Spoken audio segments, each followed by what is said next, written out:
नमस्कार साथियों, मैं हूं हरिंद्र नेगी और आप देख रहे हैं गांव तक लाइव। साथियों,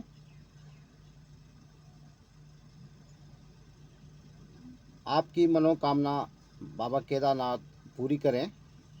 और आज हम जिस टॉपिक पे बात कर रहे हैं वो टॉपिक है केदारनाथ की यात्रा। और केदारनाथ की यात्रा में पैदल जाने वाले और घोड़ा खच्चर और डंडी कंडी जाने वाले लोगों के हाथ में आपने जो बेत देखी होगी, जो डंडा देखा होगा, वो बांस का बेत होता है। और उसका कारोबार कितना होता है और उसे केदारनाथ की रीढ़ की हड्डी क्यों कहा जाता है? क्योंकि यही उन पैदल जाने वाले यात्रियों की रक्षा करता है। चाहे वो पैदल जाने ऊपर जाने के लिए जाता हो या आने के लिए जाता हो आता हो, उसमें ये अहम रोल होता है। जो हाथ में जो बांस की बेत होती है, जो बांस का लट्ठा होता है, डंडा होता है, वो बहुत सहयोग करता है केदारनाथ यात्रा में। आपको देखकर सुनकर ये बड़ी हैरानी होगी कि ये बात आखिर है क्या। आपको बता दूं मैं कि जब हमने केदारनाथ की यात्रा का अवलोकन किया, जानकारी जुटाई, तो 80% यानी 80% लोग उस बेत का प्रयोग करते हैं। जब केदारनाथ जाते हैं पैदल घोड़ा खच्चर वाले, तो उनके हाथ में बांस का बेत होता है। जब पैदल यात्री जाते हैं उनके हाथ में भी बांस का बेत होता है। अगर डंडी में जा रहा हो तो उनके हाथ में भी बेत होती है। तो आप लगा सकते हैं, जब पैदल यात्री जाता है तो वो एक सहारा बन जाता है। घोड़े खच्चरों की जो धक्का मुक्की होती है, उसमें ये जो बेत होती है वो बहुत काम करता है। और घोड़े से बचाव करने के लिए बेत का सहारा लिया जाता है, जिससे वो जो पैदल यात्री होता उसका बहुत ज़्यादा बचाव हो जाता है। तो हम आपको कह रहे हैं कि जो केदारनाथ में जो रोज़गार का जरिया है, वो एक बांस का जो बेत है, जो डंडा है, जो डंडी है, लट्ठा है, वो उसका कारोबार 80% होता है। यानी कि अगर 13 लाख लोग जाते हैं तो कम से कम 11 लाख यात्री उस बेत का प्रयोग करते हैं।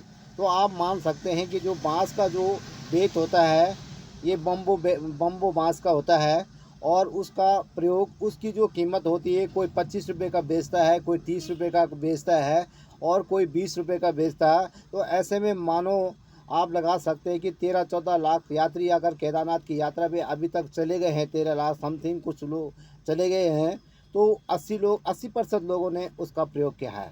और ये कुछ लोग अपने साथ लेके चले जाते हैं और कुछ लोग क्या करते हैं कि जिनसे आपने लिया है या आपने जिनसे भी लिया है, आपने पैसा उसे पूरा दे दिया, आप किसी को भी रिफ़ंड कर सकते हैं, वापस कर सकते हैं। आपने उसमें आपका 20 रुपये का ले रखा है या 30 रुपये का ले रखा है, आपको वो 20 रुपये दे देगा और 10 रुपये कम कर देगा। तो यानी कि आपका जो डंडा है 30 रुपये का था, आपको 20 रुपये में आपने वापस कर दिया, तो आपकी बचत हो गई। ठीक है, तो ये आप कह सकते हैं कि ये बहुत बड़ा कारोबार केदारनाथ भगवान में। और एक सहयोग, जैसे कहते हैं कि वृद्ध की जो वृद्ध अवस्था में जो वृद्ध व्यक्ति होता है, उसका सहारा उसका लड़का होता है या उसका बेत होता है। तो इसी प्रकार केदारनाथ की यात्रा में ये बेत उसका काम करता है। तो मैं आपको आज बता दूं कि भगवान केदारनाथ की यात्रा पे जो भी श्रद्धालु सोनप्रयाग से पैदल, गौरीकुंड से पैदल, और या केदारनाथ रामबाड़ा जो है, गरुड़ चट्टी, भीमबली, छोटी लिंचौली, बड़ी लिंचौली, जहाँ भी जाते हैं उस रास्ते पे आपको डंडा का सहारा लेना पड़ता है। पैदल जाने में बहुत सहयोग करता है। जैसे जैसे आदमी चढ़ाई चढ़ता रहता है, 22 किलोमीटर की चढ़ाई चढ़ता है, उसके लिए उसको बांस का प्रयोग बहुत ज़रूरी होता है। तो अब मैंने आपको बताया कि कम से कम 80% लोग इसका कारोबार करते हैं, और जो खूब फल फूल फूलता है और बहुत ज़्यादा लोगों को रोज़गार भी देता है, आय का एक जरिया भी है। और जो लोग इस काम में लगे रहते हैं उनका अच्छा भला व्यापार चलता है।